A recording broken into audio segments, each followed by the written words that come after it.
You're welcome back, and of course your comments, your questions, everything that you want to say about the issue of illegal mining, we welcome it on our social media handles on Facebook, on X Spaces, and of course on myjoyonline.com as well as YouTube. Now, we are starting from what is likely to be a total shutdown of government on Thursday. President Akufo-Addo met with the leadership of organized labor in an attempt to convince them to back down on their threat to proceed on an indefinite strike starting this Thursday, October 10. That has failed to achieve any results as organized labor has this afternoon affirmed its decision to proceed to withdraw services in all public institutions across the country. It will mean doctors, nurses, teachers, workers in government institutions, and many more will boycott work to demand government action to deal with the threat of illegal mining. At this final meeting this afternoon, organized labor announced it will go ahead despite the president's plea for more time. Listen to TUC Secretary General Joshua Ansah addressing the media shortly after the meeting this afternoon. The government meeting with organized labor's response. We have concluded as follows. Our strike remains unchanged.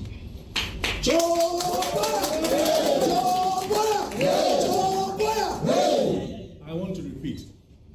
The strike notice remains unchanged.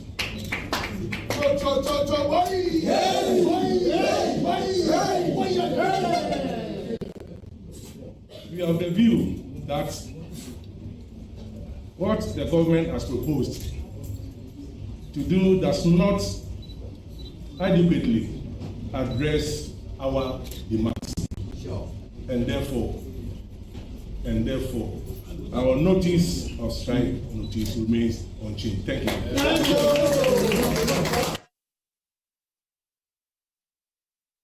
So a very short news conference this afternoon after a meeting that deliberated on government position on this matter. And I'll tell you what government position is. My colleague Emefa Akusi-Adeti and James Abeji, they've been monitoring the meeting at the Trade Union Congress headquarters and joins me for more on this matter. So let me bring in James and of course Emefa. First, walk us through the president's position on this matter as communicated to organized labor. Emefa.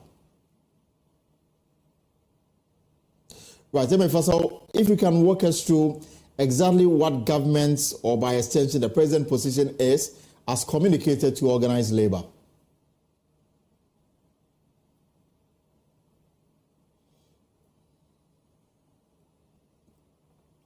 Right, so we're trying to get your attention. Remember that the meeting started this afternoon at midday at the Trade Union Congress under the auspices of organized labor. So all the interest groups were there, and amongst others, they deliberated on the government's response to their threat to embark on an indefinite strike action starting on Thursday, and then to find reason in the government letter. Now, after they met, they communicated their position to the public, and amongst others, they are going ahead with the plan to go on a strike on Thursday remain unchanged according to organized labor. But we also do understand that President Akufo-Addo has communicated something to organized labor, and it formed the basis upon which they had that discussion this morning at the Trade Union Congress headquarters, and we want to understand exactly what the government position is on this matter. Let me see if I can bring in James and Emefa again, if you can hear me, if you can walk us through what the president's position is as communicated to organized labor.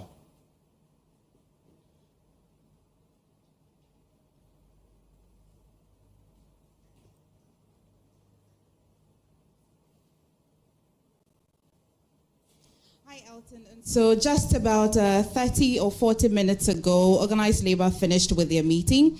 And then here is what government has been arranging with them. You recall that on Thursday, after that meeting, they mentioned that government was going to communicate to them their stand.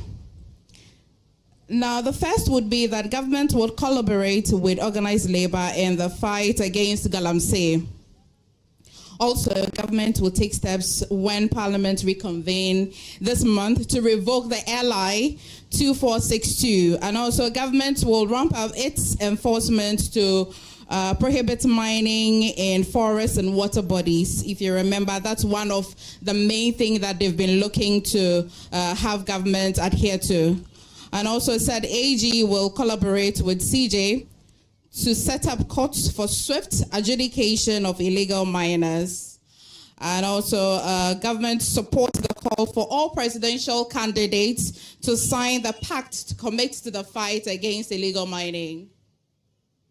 So basically, this is what government is saying. And clearly, from what organized labor told us a while ago, it doesn't look like they accept government position as of now. Because according to them, the position they took, which they communicated to government, still stands.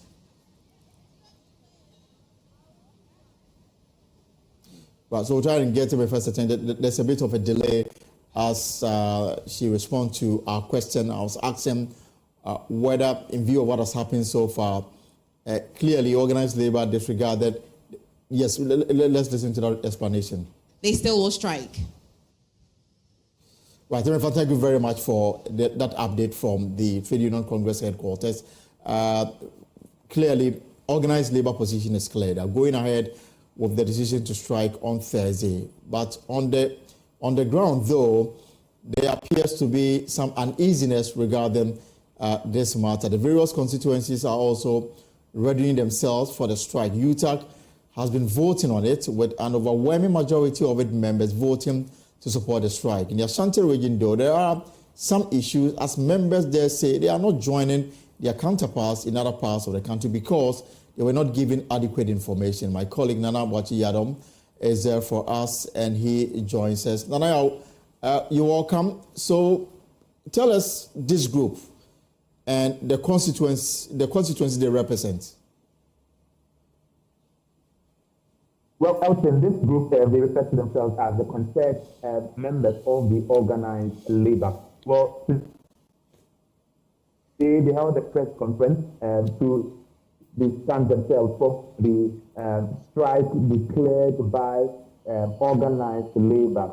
The strike which is expected to kick off on 10th of October, this coming Thursday. The group says that there hasn't been proper channel of communication. The organized labor has not engaged its members. There hasn't been any proper channel of communication with its members, and so it finds it very, very much important to distance itself from the strike declared by the organized labor as against government's decision not to declare a state of emergency on the ongoing cry for illegal mining to be stopped. Well, the group made mention of some things that they find unwarranted for them. There is political interference in this whole conversation that organized labor is having about illegal mining. And so they find it very, very much important to resist themselves as concerned members of the group. And there is a lack of consultation by the leadership of the organized labor with its members generally. And so these two things are a part of the major reasons why this group,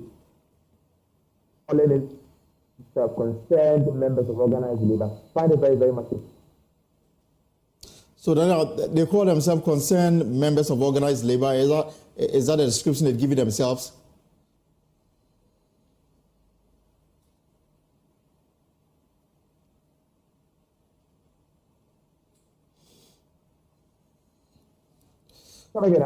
Yes, I was asking, I mean, you describe them as concerned members of organized labor, and this is the description they've given themselves? Exactly. They've described themselves that concerned members of organized labor, that form the organized labor. And so this is the description they've given to themselves as concerned members of the organized labor, kicking against the leadership's decision to embark on an industrial action on Thursday. All right, thank you very much, Nana Bwachi-Yadom, for that update from the Ashanti Regional Capital, Kumasi. And along the way, we'll bring you their sound, but they made a point clear at a news conference in Kumasi. But let me bring in labor expert, former employment minister and labor consultant, Mr. Austin Gami, and of course, Awula Sewa, coordinator for eco-conscious citizens, and they are joining us. But before I bring you on, let's listen to the Secretary General of the TUC on the President's response to organized labor that he read to members. That when we met the President on the 3rd, we deliberated on the issues, our demands of which you are all aware. What we came up with is this, that the government will collaborate with organized labor and the stakeholders in the fight against galamsey.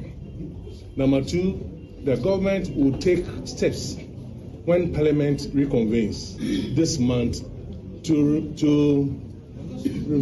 revoke the environmental protection, that's the mining and forest reserve regulation 2023 LI 2462. Again, government would ramp up its enforcement measures, particularly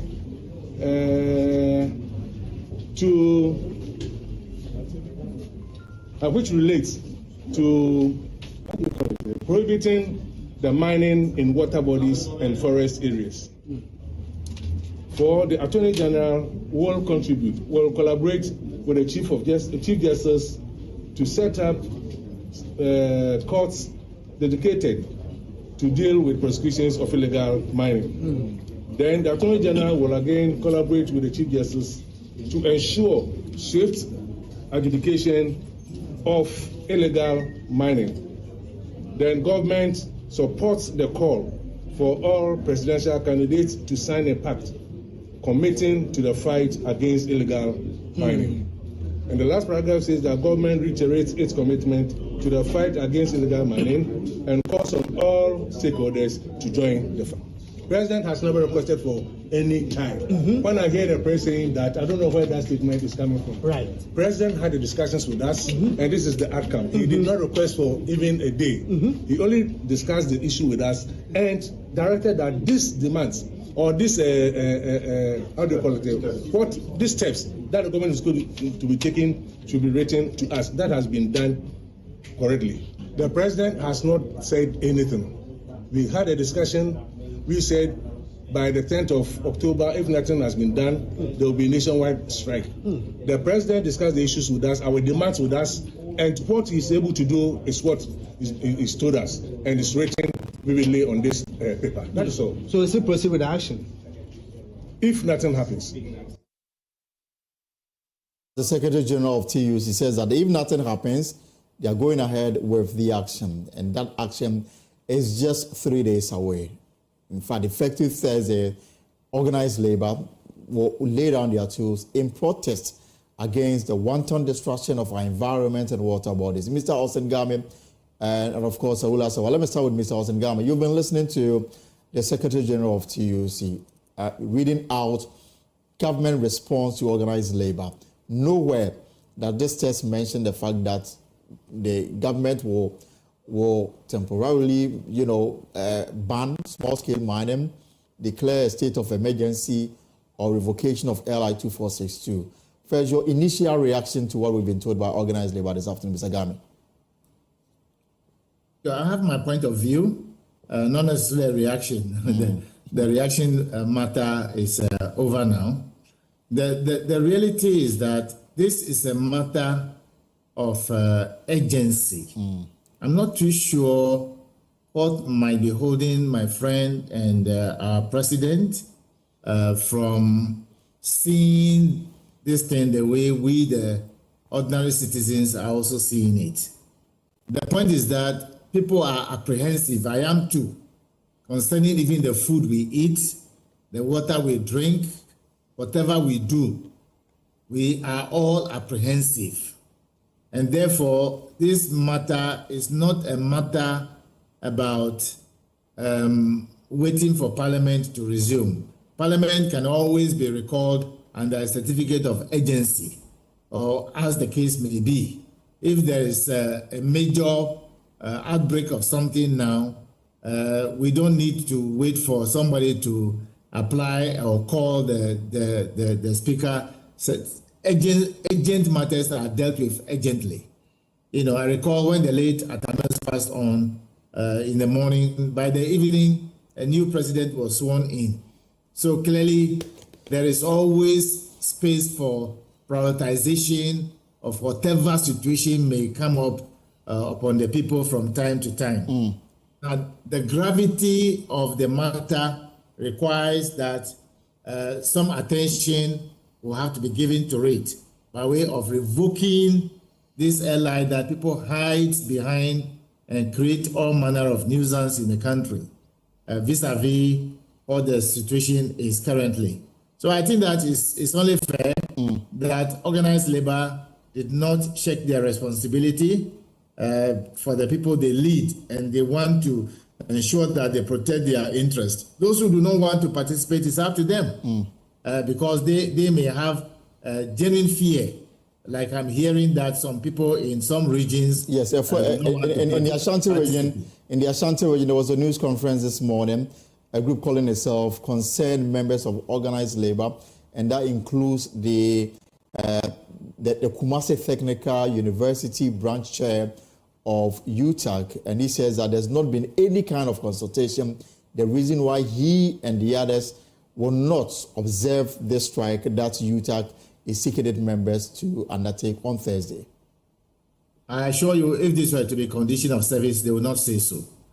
What it is simply is this: the dominant people who practice and operate this galamsey situation we find ourselves in are located there. And therefore, they fear for their lives, that there might be some reprisal. And so I can appreciate the challenge and the difficulties they have if they don't have that courage. So that's why, if you recall, some people were saying that if people are demonstrating, they should come to Kumasi to demonstrate. Right. They should not stay in Accra to demonstrate. That is where the dominant people are, the dominant of the operators of the galamsey. Look at the devastation of the water bodies and the environment on your screen. It's so heartbreaking. And now our yams, our cocoa yam, our plantain, our cassava is not safe to be consumed by information we are all gathering. Our vegetables don't appear. Look, water finds its level. It travels all the way underground to wherever. So people should not take this thing as if it's this demonic aspect of partisan politics we have to be worried about. Okay. They can go on doing whatever they want to do there. Yeah, Mr. Gami, this is supposed to be your initial reaction, but let me bring in, we'll come back to ask the options available to government now. Today is Monday, there's Tuesday, there's Wednesday, and then the D-Day is Thursday. What can government do from now till Thursday to avert a possible shutdown of the economy? I'll come back to ask you, but let me bring in Awula Sewa, coordinator of Eco-Conscious Citizens. So Awula, on Friday, when we got information that organized labor met the president, news that came out from that closed-door meeting was to the effect that the president had asked for more time. Now we've been told that it never happened. We also told that government was taking steps to revoke LI 2462. Now, according to what organized labor is telling us this afternoon, the government communication to them touched on 4 main issues. Let me run them by you. Government will collaborate with organized labor in the fight against galamsey. Government will take steps when Parliament reconvene this month to revoke LI 2462. Government will ramp up its enforcement to prohibited mining in forests and water bodies.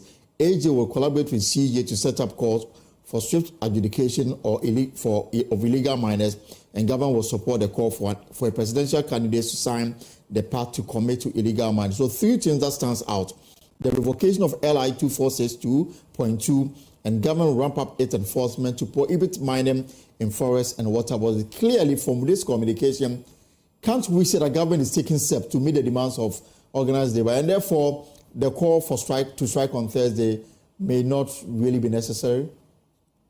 The call is necessary. We face an existential threat. As my fellow panelists said, we face an existential threat. We are being poisoned. We can recall Parliament today. We don't have to wait till the end of the month. If we really believe. In fact, they're coming back on the 15th of October. Well, 15th of October, 5 days time. They could have come back a long time ago if we really believe the matter was urgent.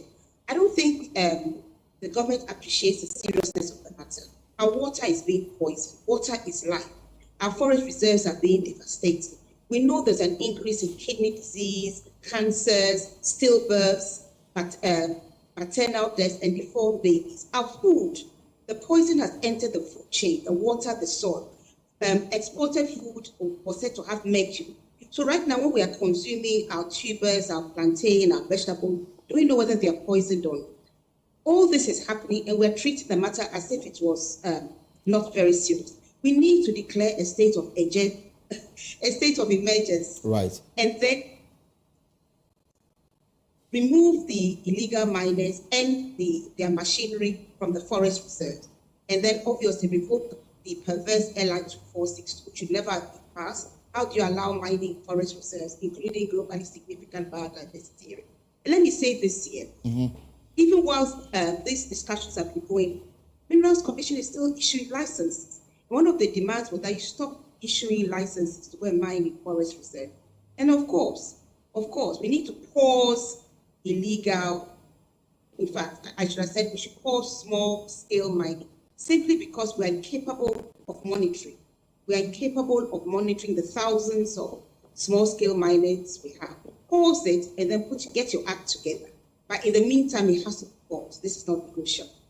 But Ms. Agame, wouldn't you say that at least in terms of demands by organized labor, 3 demands: revocation of LI, ban small-scale mining, declare state of emergency around river bodies and our waters, at least 2 has received some attention, with indication that when Parliament is back on the 15th of October, that is next week Tuesday, there will be a possible amendment to the law that will seek to revoke the part that probably says that you can mine in forest reserves, and that may lead to the revocation of some licenses. And also the part about government ramping up effort to protect our water and river bodies. 2 out of the 3. Wouldn't you say the government has shown some level of faith, and for that reason, organized labor could reciprocate? Well, to be honest with you, I have an enormous respect for my namesake and the president. To be very, very honest with you, I'm unable to accede to this kind of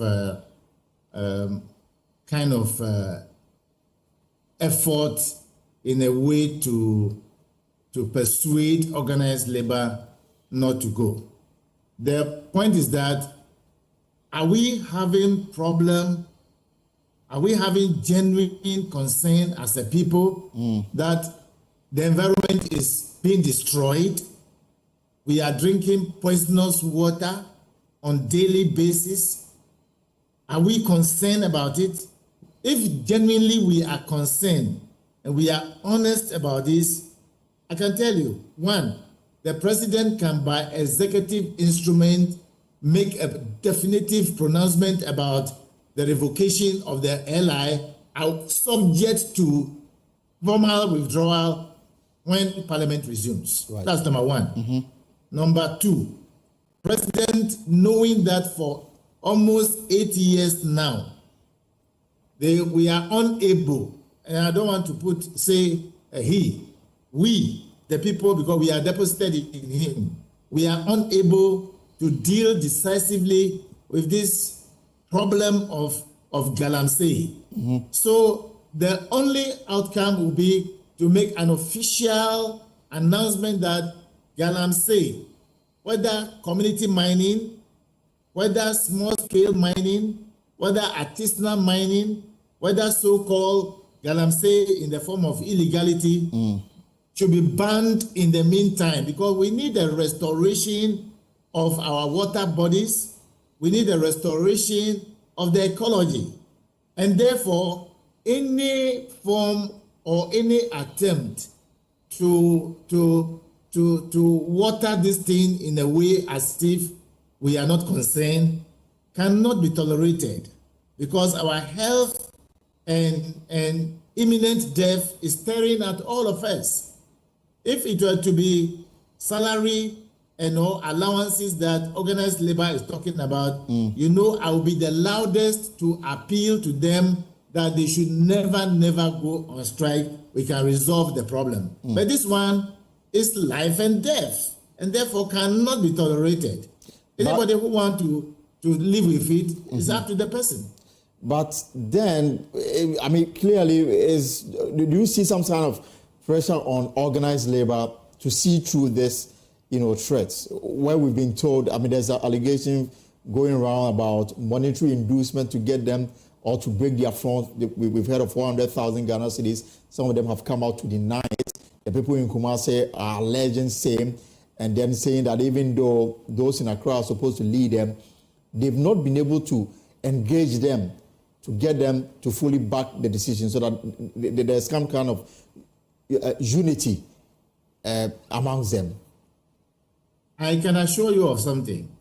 I know the Secretary General of the TUC. Mm-hmm. I know a lot of the leaders among the organized labor, some of whom I lead to negotiation table with government currently. A number of the major ones that when they go on strike today, tomorrow, government will change its mind. I lead them to negotiation. They are not in that kind of spirit. You cannot expect that my colleagues and friends as the nurses and midwife council, they will ever take bribe from anybody like that. They will never do it.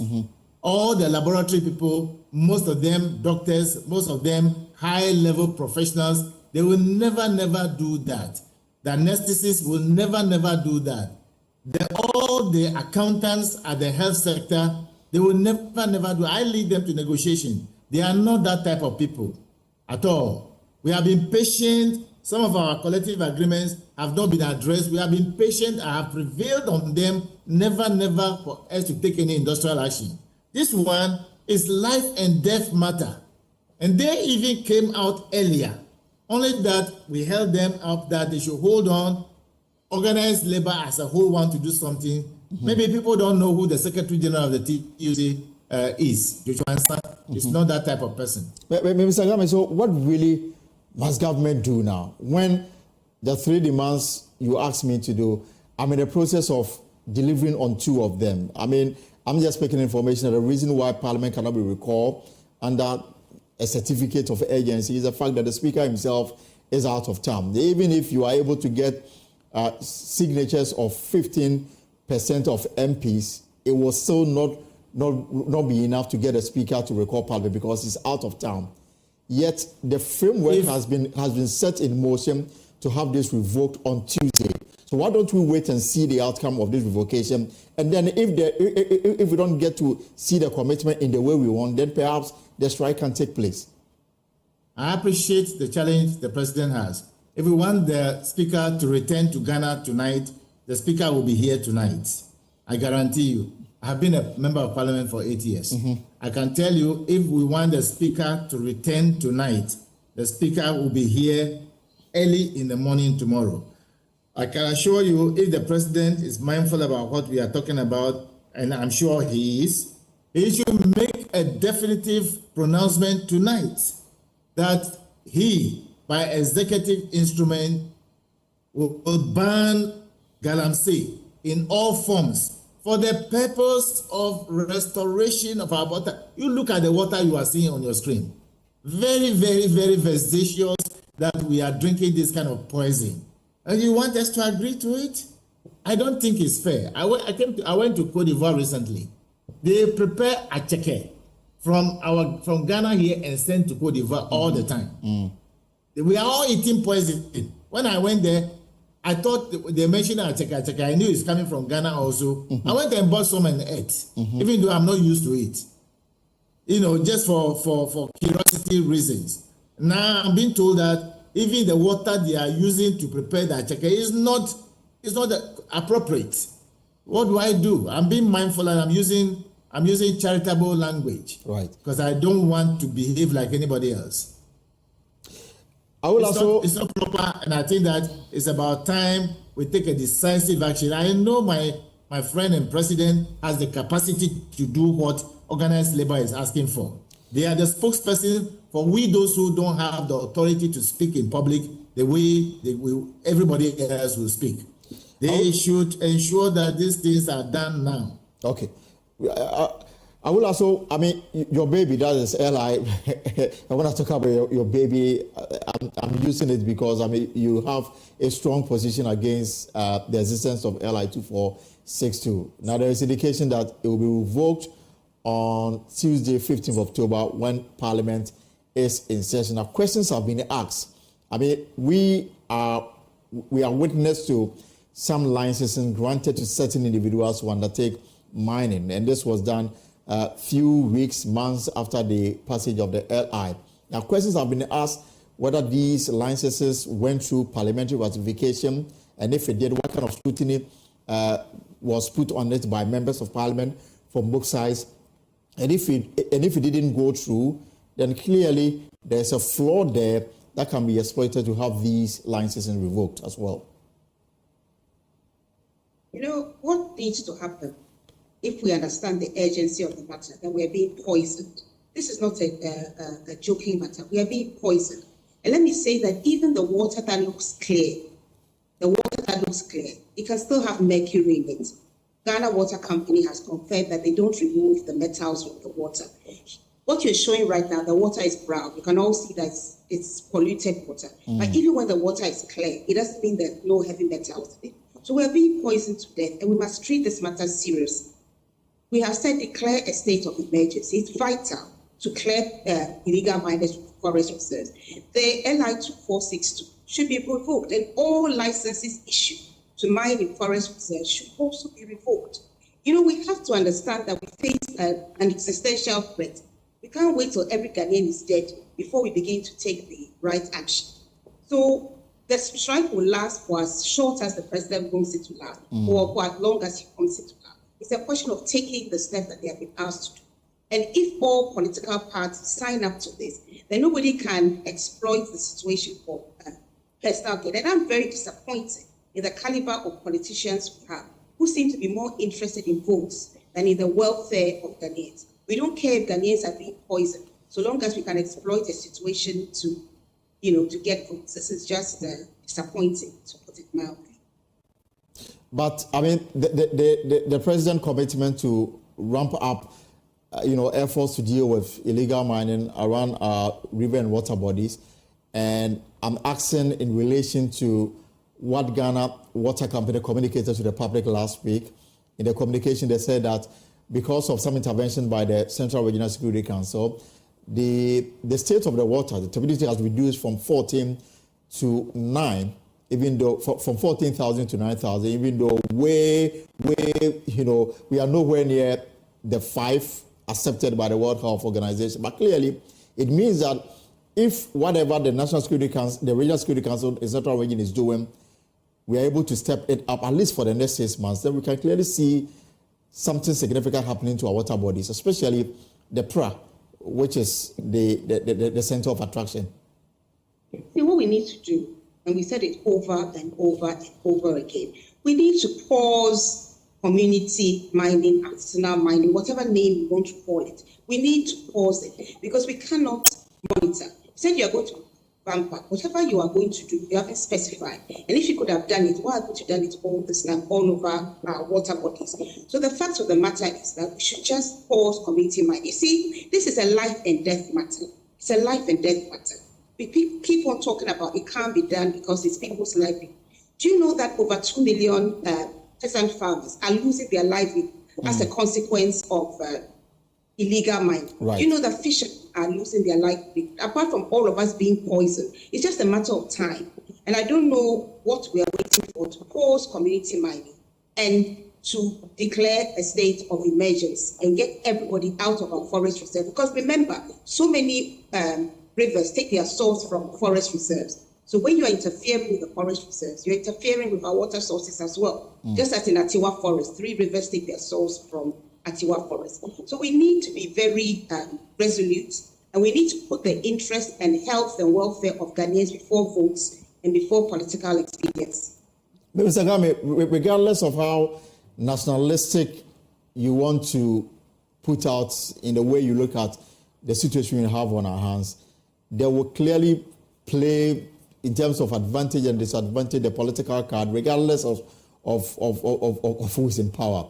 Now, for the MPP, obviously, this makes them look unpopular as we have just 61 days to the elections. Even for those who are seeking to lead this country, I'm yet to hear a definite comment that says that when I come, I will ban small-scale mining as demanded by organized labor. So doesn't it play to the advantage of who is coming and put those in power in a very disadvantaged position?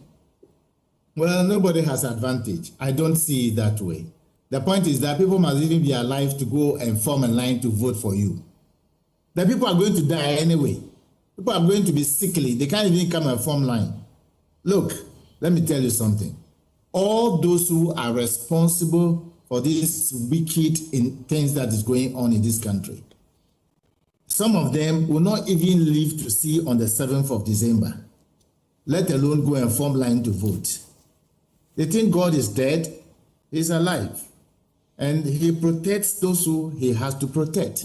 And for their sake, if you are poisoning the water the children of God are drinking, he will deal with you decisively because they don't have power to fight.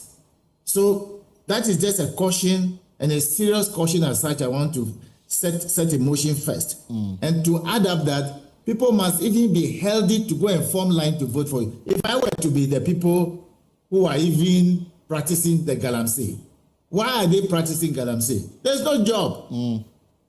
There's no job. So if we can create, look, let the flag bearers, all of them, not some of them, including Epia Donko, they should be called to tell us how they will create jobs so we would decide who to vote for.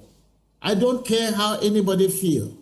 And those who think that they are the frontliners, as far as I'm concerned, this thing has thrown everything out of gear.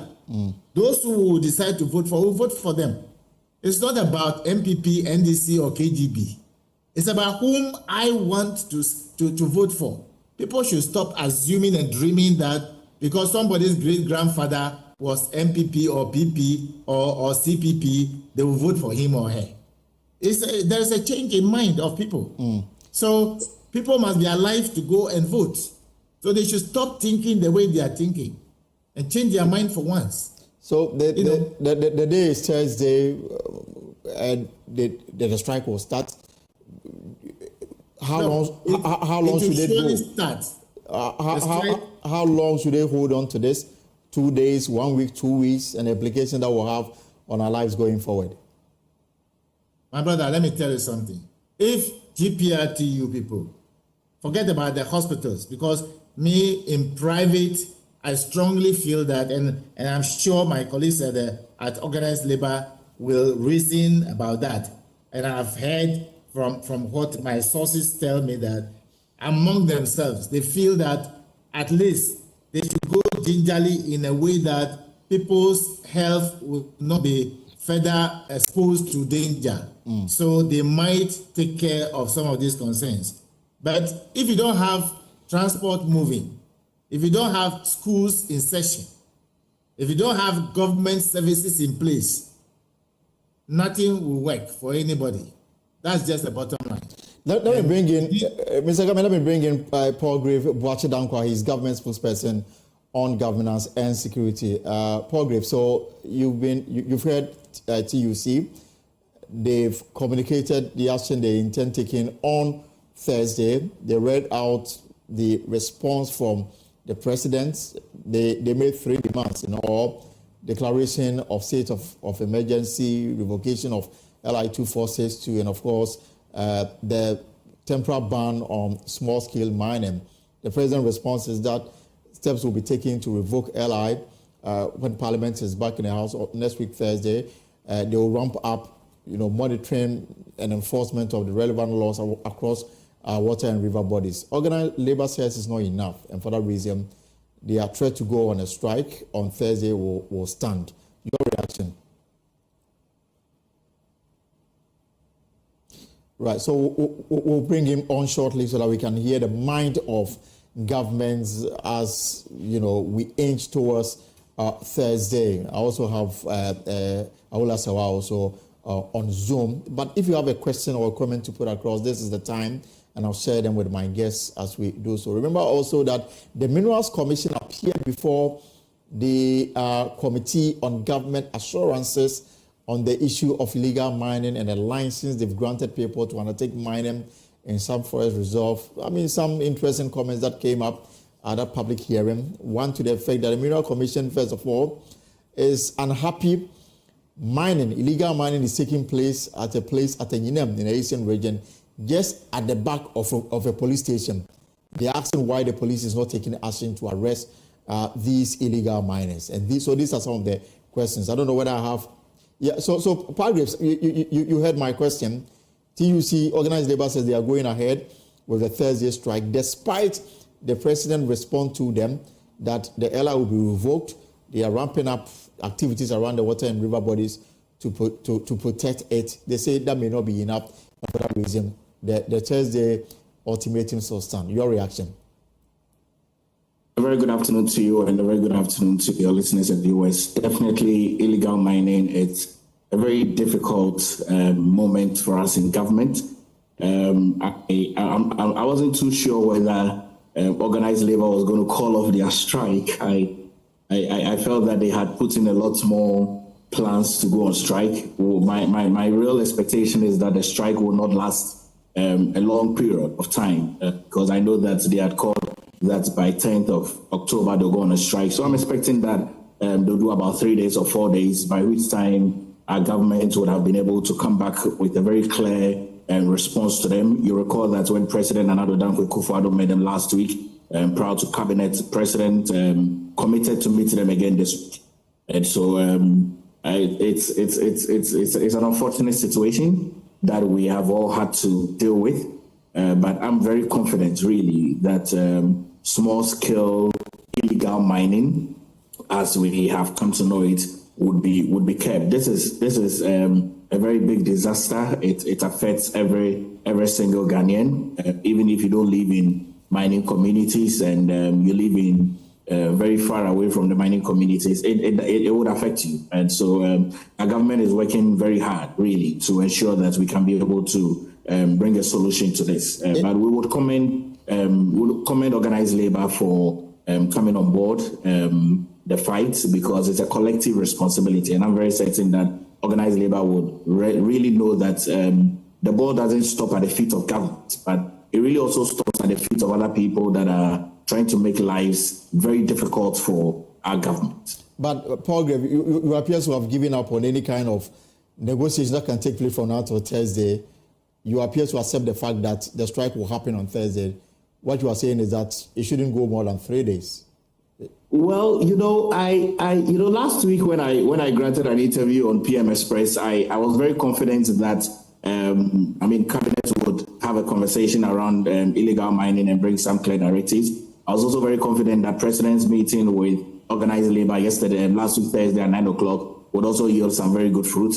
But knowing how labor organizations behave globally, that definitely, they would want to be able to appeal to the needs of their members. And so I was very confident in my mind that they would go ahead with a strike. But although I'm just being reassured that it will not take a longer period of time ordinarily, because that President Nana Dankwa Akufo-Addo has been able to step in this regard in terms of various conversations. And you recall that President is out in France and granted a number of interviews on France 24, which the Ghanaian people have been listening to. But clearly, all these issues that are happening as it relates to illegal mining, discriminate mining along water bodies, is something that our government condemns very strongly. But we are glad that organized labor is part of this fight. It's a collective responsibility, and we'll be able to win this fight if we all consider it as a civic responsibility.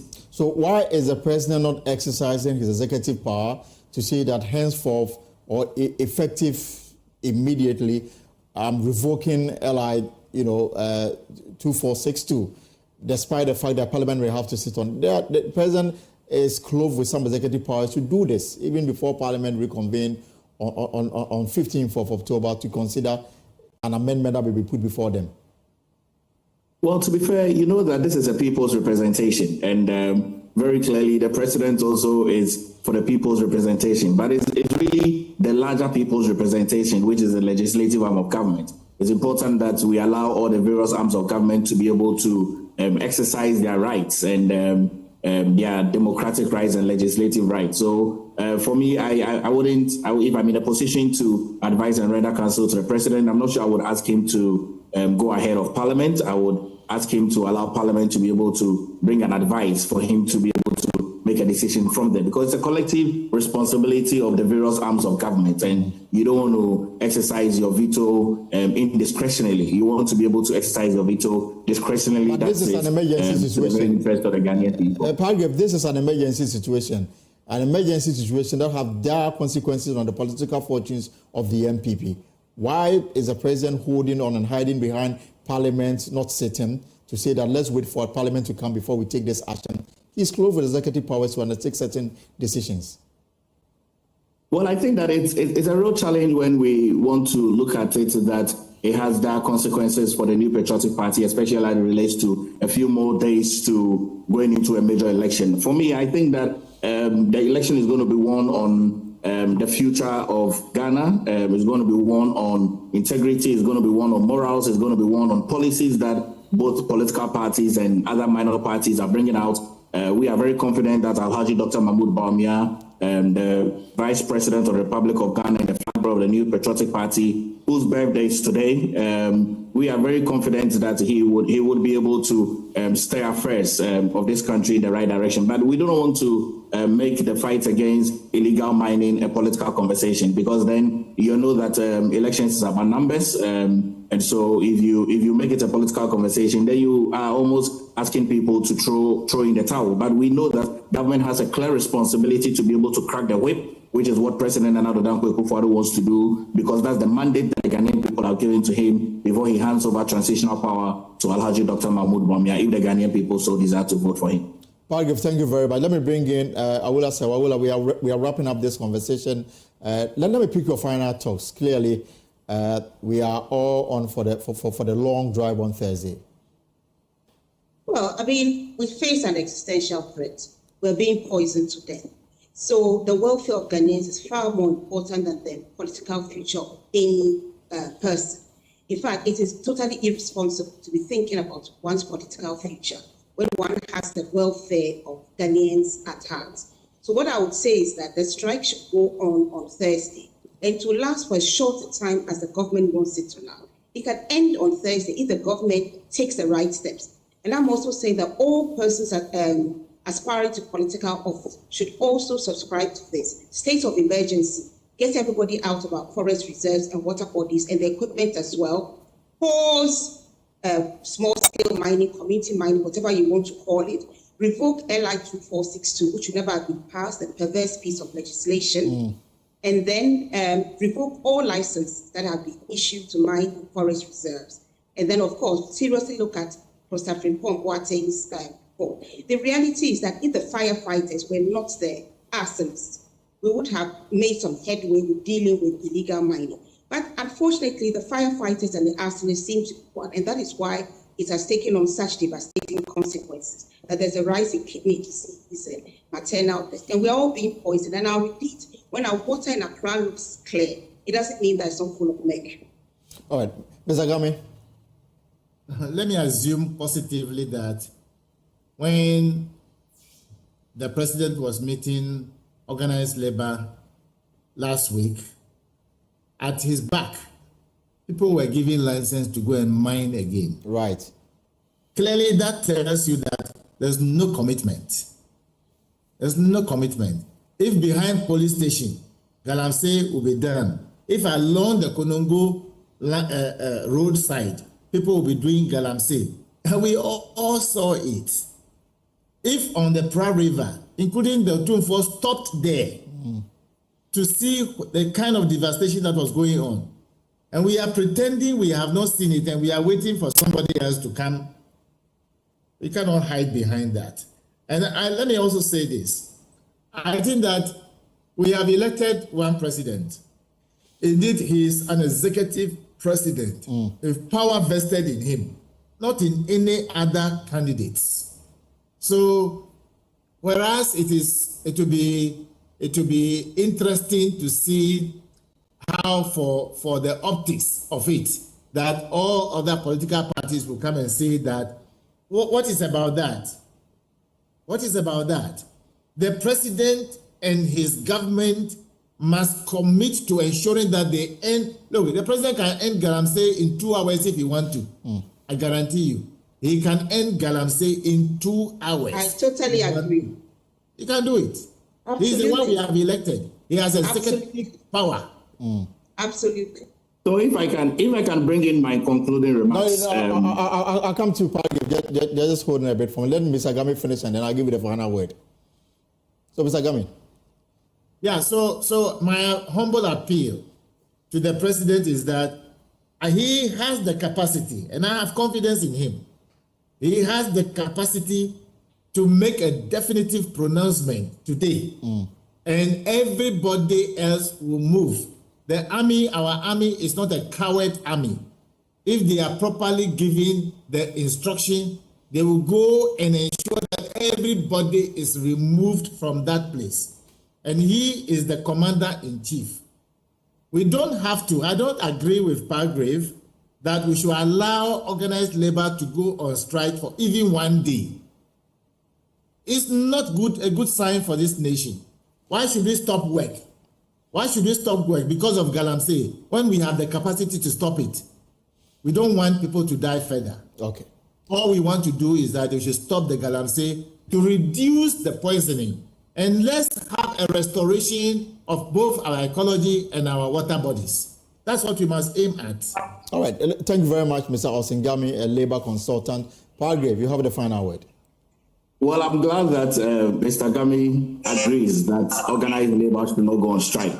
I hope and pray that the 10th of October will come and organized labor would decline on their strike. And that obviously will depend on what government will do from now to Thursday. Absolutely. But then also to state that you know that a law that has been passed by Parliament, it's not within the president's rights to revoke such a law. And so we need to really look at what the Constitution states very clearly. Because the law has been passed by Parliament, which is the people's representative. It doesn't lie in the president's hand to revoke such a law. But I would agree with Mr. Ngame that it's not right for organized labor to go on demonstration even for an hour or two. And so on Thursday, I would pray that they will heed to the call by the president to give us enough time to be able to resolve these issues. I want to thank you for the opportunity this afternoon. Thank you very much, Palgrave. Wachidankwa is government spokesperson on governance and security. You heard labor consultant Mr. Osingame, and of course Awula Sewa with Eco Conscious. This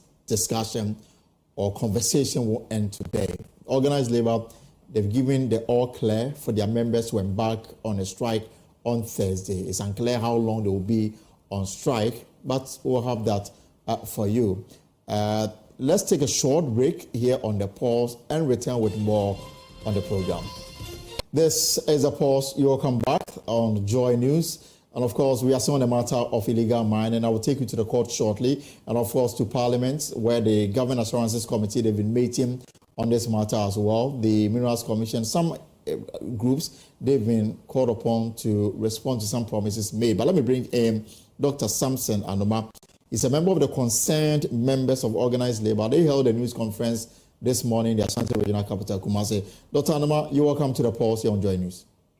Thank you very much. So, concerned members of organized labor, when was this formed? Well, every circumstance and the group that will come up. And so when we heard that, organized labor is saying some things, we thought that there was a need to organize ourselves also to speak out our minds. So actually, we formed it recently, very recently. And you work in which institution, if I may ask? I'm a TUTAG member in Kumasi Technical University. And your point is that you are against the position taken by organized labor? Definitely, we are against the position taken by organized labor because, number one, they did not inform members of organized labor that this is what we are supposed to do. This is an issue. This is a problem of the nation. And then we are all looking for ways to solve it. But their proposition is not right. It will not bring any good results. And this particular time that they are even asking for strike and demonstration is not the best. So we feel that unless they are doing politics with it, they should suspend this, and then let us all to come together, to reason together, find solution, help the politicians. We should help them, but not scold them, not blame them for the problem. You should help them to come out with solution. And so if we as organized labor had proposed something for the government to implement for the solution of this problem, and the government is not really implementing it, then we have a reason for us to go on strike, to press home that agenda, that thing for government to implement it. But this is a situation organized labor has for years just watched on for all these things to go on, and just about 2 months to election.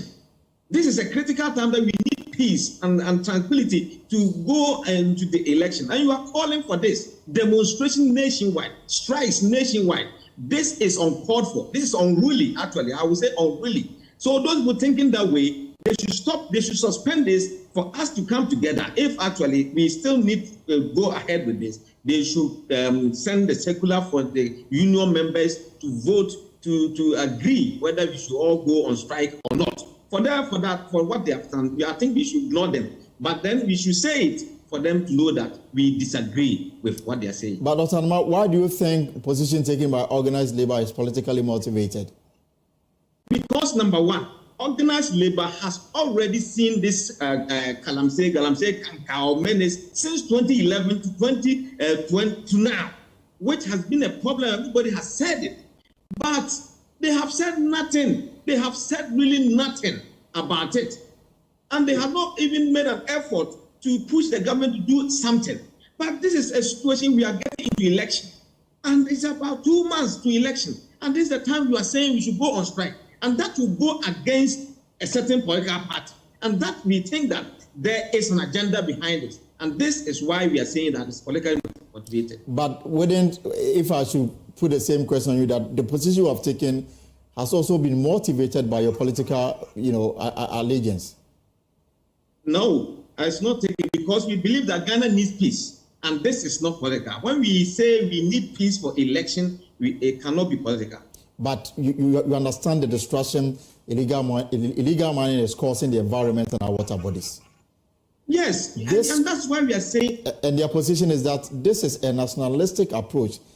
It has nothing to do with political influences or whatsoever. Everybody is privy to what is happening. Why don't you support and bring sanity to the country instead of taking a position that will be seen as dividing the front of organized labor?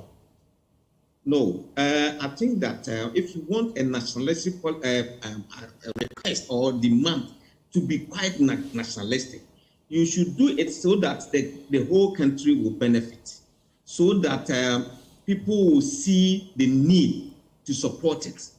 But this is a situation, we see that we as a nation, we have a problem, a very critical problem that we have to solve before we can tackle other matters. We believe that this one is critical. We need to come together.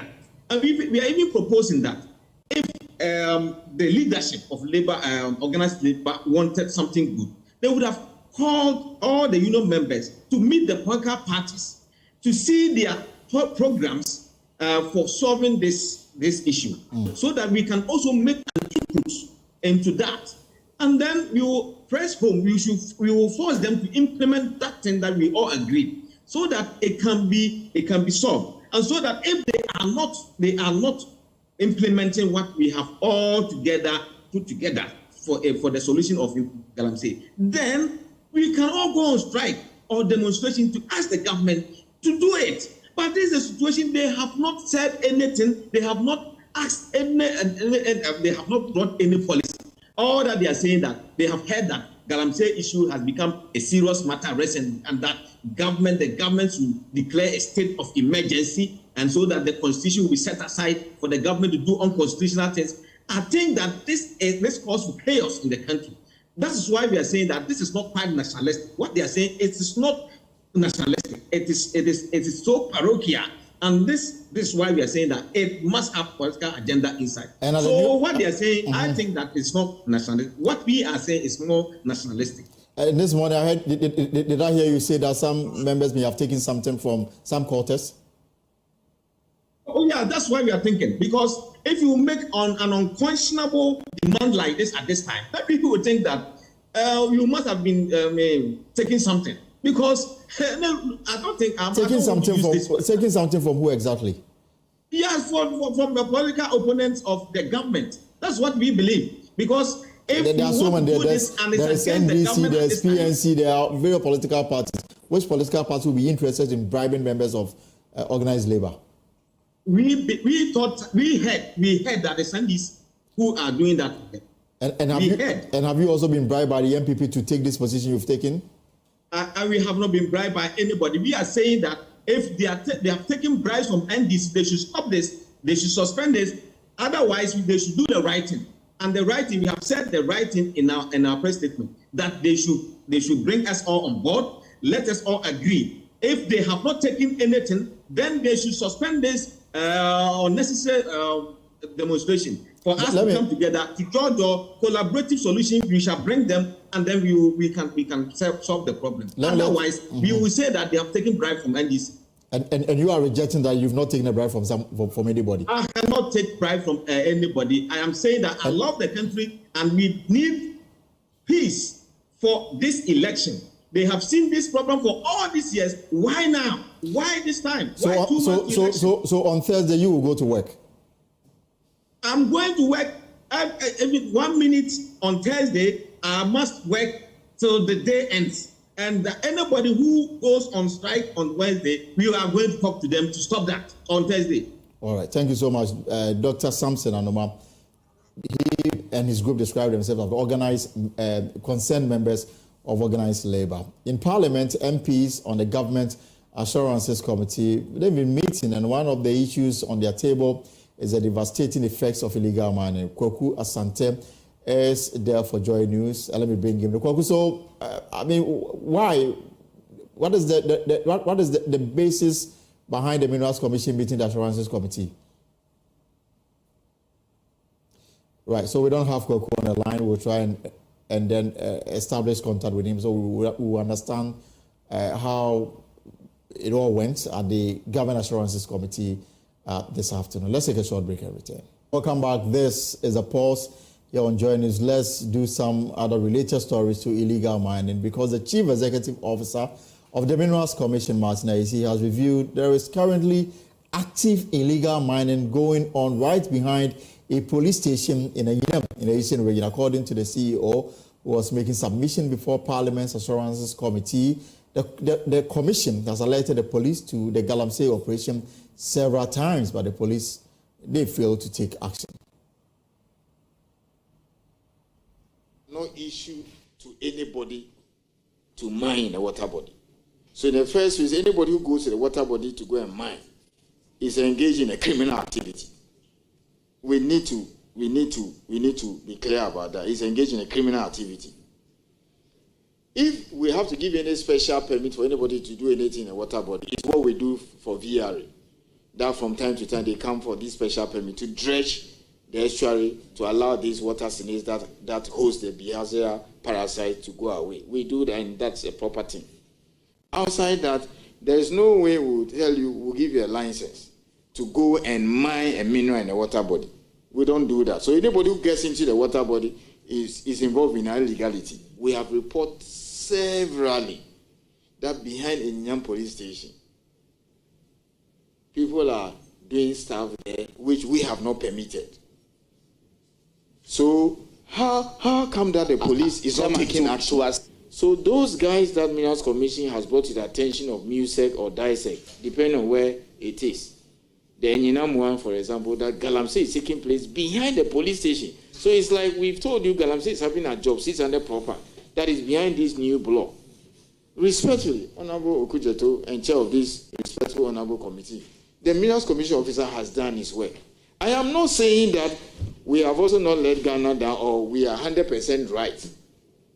Because I have told you that there are instances where people have had all their rights, and they have made mistakes. Of course, that's why they are inspectors. Well, the Minerals Commission CEO has also reiterated the Commission's opposition to calls to ban all small-scale mining. Martin Ayisi insists that will not and cannot help deal with the issue of galamsey. So when you say ban small-scale mining, Chair, this is my understanding. It means that don't allow anybody to do it lawfully. I understand the situation and the backlash from Ghanaians. Oh, stop it altogether and reset, or pause or whatever. Then the guy in Tinga, the guy in Dakupe who has sunk a borehole, who has spent money to sink a shaft, he says, hang on, I am not by the white water or Pra or Cobra. Why do you want to, Chair, if you permit me, punish me because folks along the Pra, Brim and Co are misbehaving? Why don't you go and deal with that problem and let me do my work lawfully? Those are the issues we are faced with. So I advise government, and I told my minister that it will not be proper for us to have a wholesale ban. That's number one.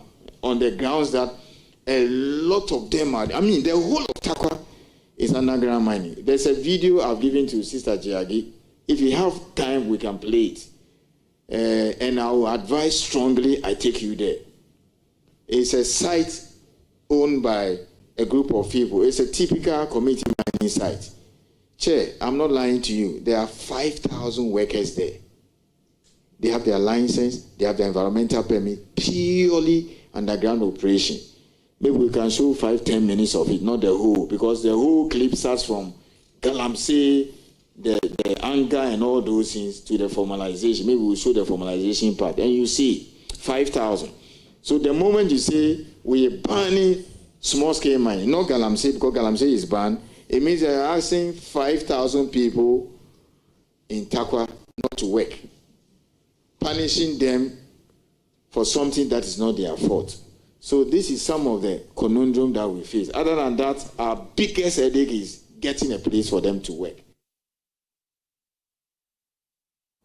So Parliamentary Affairs Correspondent Kwaku Asante sat through proceedings and joins me with details. So Kwaku, I'm wondering under what locus is the Minerals Commission CEO before the Assurances Committee? Well, if you look at the previous standing orders of Parliament, only ministers or their deputies who came to the floor to make assurances on specific government policy could be invited to the then Government Assurance Committee. But when Parliament amended its standing orders, he changed that. And so Parliament, the committee is now called the Government Assurance Committee. Okay. The Assurance Committee, not Government Assurance Committee. That actually look broadly at assurances that are made by ministers and their deputies. And if a minister comes to the floor, for instance, and talks about galamsey and what they are doing, the committee now can drill down to the specific agency that is under that ministry and bring them to the committee to come and answer questions.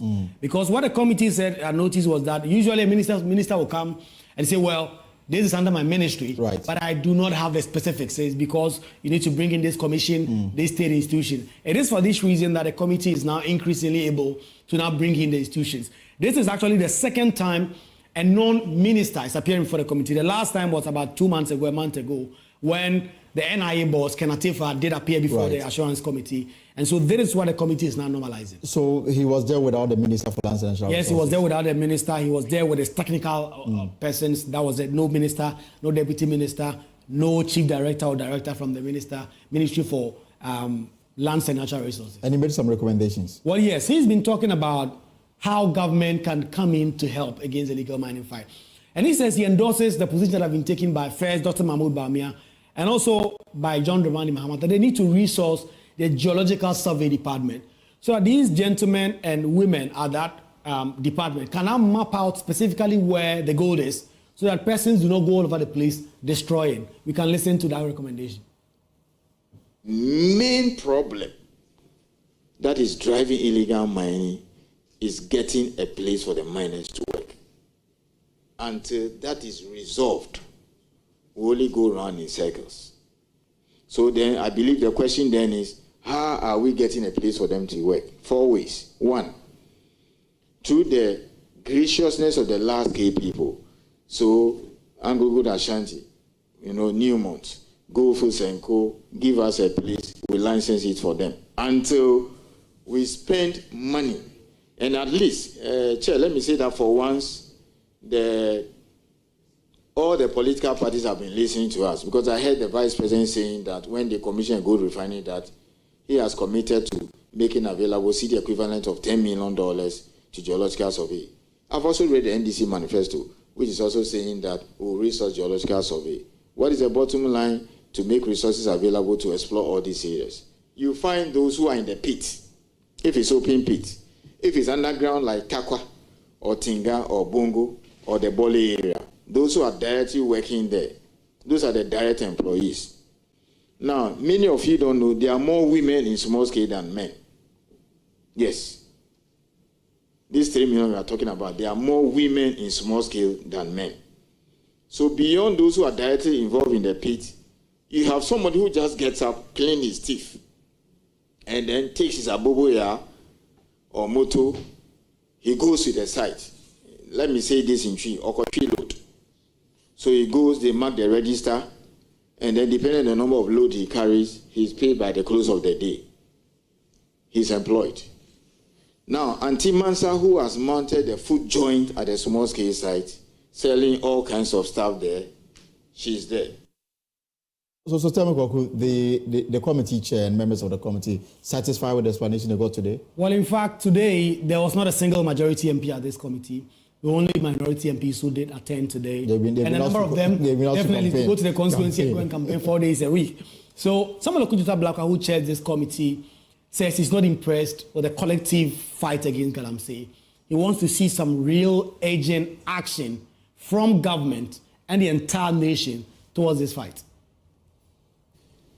Listening to you carefully, one would have thought that the chaotic situation, the jungle system which we have now, where even people who decide to go through due process and to obtain all the licenses, and I have LI 2462 here. If you look at the first schedule of LI 2462, in terms of the conditions that these miners have to meet after obtaining the mineral right, before any mining can be done, they must obtain an environmental permit under the Environmental Protection Agency Act 1994, Act 490, and the Environmental Assessment Regulations 1999, LI 1652. They must also obtain a water use permit from the Water Resources Commission under the Water Resources Commission Act 1996, Act 522, and Water Use Regulations 2001, LI 1692. They must also secure a mining operating permit from the Inspectorate Division of the Minerals Commission under the Minerals and Mining Health, Safety and Technical Regulations, LI 2182 of 2012. Then they must also secure a forestry entry permit from the Forestry Commission under the Minerals and Mining Act, 2006, Act 703, the Forestry Commission Act 1999, Act 571. You are telling this committee that even before they meet these regulations, there are many instances where the illegal miners encroach, take over their concession. And so sometimes, seeing what is happening, they cannot wait. And so you say that sometimes you have sympathy for them for not waiting and also jumping into the fray and engaging in illegality. But Gogo, how did this end? Well, the committee is actually still sitting how to leave, and they are still drilling the CEO of the Minerals Commission to provide some answers in terms of what exactly government wants to do, particularly the point having been made about Minerals Commission opposition to the idea that they must ban small-scale mining. And then in court today, some people were granted bail. Yes. What actually happened? So there were two different divisions of the High Court today that did hear up to 22 motions for bail for 22 persons that were remanded into police and prison custody for their various roles in the Stop Galamsey protest. There was first the criminal division of the High Court, presided over by Justice Comfort Tasiame, where 9 persons, including Ama Governor, applied to get bail. Recall that 2 weeks ago, the Circuit Court denied all of them bail and remanded them into police custody. The court took the view that, given that they've already been in custody and all the applications that have been made before the court, they were going to grant them bail. So all those 9 persons that had their motions at or before the criminal division were all granted bail, right, to the tune of 70,000 cedis and 2 sureties. Okay. We should explain that they're not expected to pay these 70,000 cedis. The persons who stand sureties will pay these 70,000 cedis if these protesters do not appear to stand trial. And so that is that. And then there was a second court, that is the general jurisdiction, where 13 persons, including the convener of the protest, Oliver Barker-Vormawor, stood to actually apply for bail. 12 persons were all granted bail, including Felicity Nelson and a host of other persons. All of them were granted bail, with the exception of Oliver Barker-Vormawor. Why? The court's position was that Oliver Barker-Vormawor is currently standing trial for treason, treason felony, and in fact was granted bail. The court reasoned that if you look at section 96(5)(c) of the Criminal Procedure Act, there are concerns that what are the assurances that Oliver Barker-Vormawor will not commit further offenses, in the opinion of the court, if he's released on bail. And that is why the court did not grant him bail. Mind you, the Attorney General had said previously that he was not going to oppose bail when their officers go to court. In the first instance at the criminal court, the Attorney General's officers, the lawyers for the state, did oppose the bill on all the grounds for all the 9 protesters, but the court did not accept that and granted them bail. When it came to the second batch, Oliver Barker-Vormawor and co., the state lawyers were not in court, and so the proceedings moved ahead without them. The court granted all of them bail, with the exception of Oliver Barker-Vormawor. And when are they back in court? The expectation is that tomorrow more bail applications will be moved for nearly 31 other persons who are still in custody. Okay. And then the Circuit Court itself is expected to begin a trial from tomorrow, because most of the persons who were remanded were said to be back in court on the 8th, that is tomorrow, and then Friday. So between tomorrow and Friday, the trial will begin. But we expect that at the High Court tomorrow, the lawyers will seek to get bail for the other 31 persons. Thank you so much, Kokwa Samte. He was in court this morning. Let me bring in Timothy Selikem Donko. He is lawyer for Democracy Hub. Timothy, you must be excited with the turn of events today.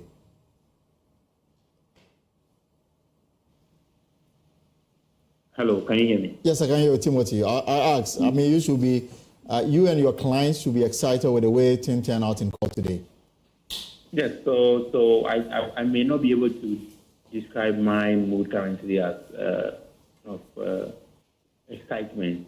I would say it is partly better than nothing. The denial of bail to one of our clients is just as important as denial of bail to any of our clients or the whole of our clients. So we still think that there is much that is left to be done, and that the injustice in the legal system needs to be rooted out. So how many more are expected to appear before court tomorrow? Yes, we have 32 persons, 31 persons supposed to be appearing before the court tomorrow for bail. The court's explanation, the reason why the court did not grant bail to Oliver Barker-Vormawor, you find that acceptable?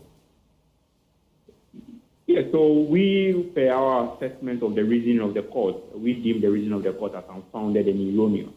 And on 2 grounds. The first is that there is a cardinal principle in our legal system that human liberties and rights cannot be subjected to administrative decisions. Now, the court reasoned that section 96(5)(d) of Act 30, which is the Criminal Offences Procedure Act, 1960, provides that where the court can ascertain that a person may commit further offenses, the court may deny the person bail. Now, there are elements in that sentence that need to be assessed. The issue is, what does it mean to say a person may commit further offenses?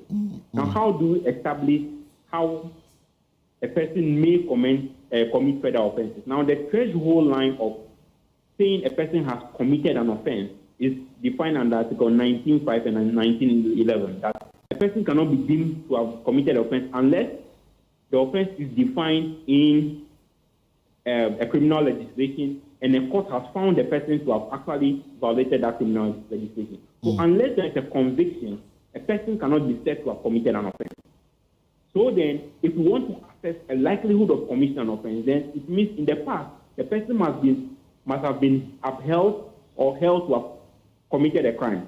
So without a court conviction, we cannot make the conclusion that the person has committed a crime in the past and may be likely to commit a crime.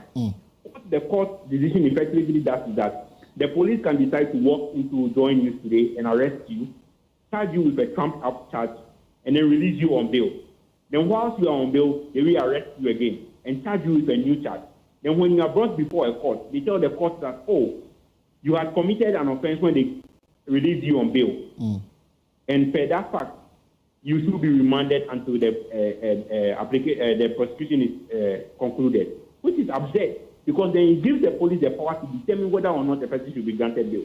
So because if it is the mere allegation that you have been charged of an offense and undergoing trial, is the basis to assess whether or not you actually commit, then it's the police that decides it. That's the first reasoning. The second reasoning is this. Now, on the issue of may commit federal offense, there is an element of likelihood. All right. Now, how do we measure the element of likelihood? We must consider the element of proximity. When is the person said to have committed crime A, and when is the person said to have committed crime B? Even if we assume that merely being charged with an offense is a ground for assessing whether or not a person may commit a crime, Oliver's treason felony trial began in 2021. Yes. He was charged for treason felony in 2021. The trial has gone on for 3 years. And in that 3 years, he has been charged with one federal offense, which is this set of offenses that we have now. Right. Is there a real likelihood of somebody who has committed an offense once in 3 years to commit a federal offense? So I want to take this up. Should we not be disappointed that we have a criminal justice system where a person is charged in 2021 and after 2024, the trial is still ongoing? Timothy, so briefly on this, are you taking this up to another level, or are you leaving it at that? Oh, definitely we are considering taking it up on another level because we find the opinion quite incongruous with the law, erroneous and absurd. All right. We'll see you in court tomorrow for the second phase of those who are who will be appearing before court with the same bail application. But Timothy Selekem Donko, thank you so much. He's lawyer for the Democracy Hub, and some were granted bail today. Oliver Barker-Vormawor bail application was denied. The grounds the court believed that there's an issue of treason that he is facing, and for that reason, they can't be sure that he will not go ahead and commit another crime. To our website, myjoyonline.com. So many exciting stories on myjoyonline.com. Galamsey organized labor to proceed on October 10th strike as government failed to meet demands. The Minerals Commission explaining why Galamsey is taking place behind the police station at Enyinem in the Eastern region, yet the police has failed to do something about it. Whatever you are up to in the hours ahead, I hope it's profitable. My name is Elton Grobe. Have a good evening and take care.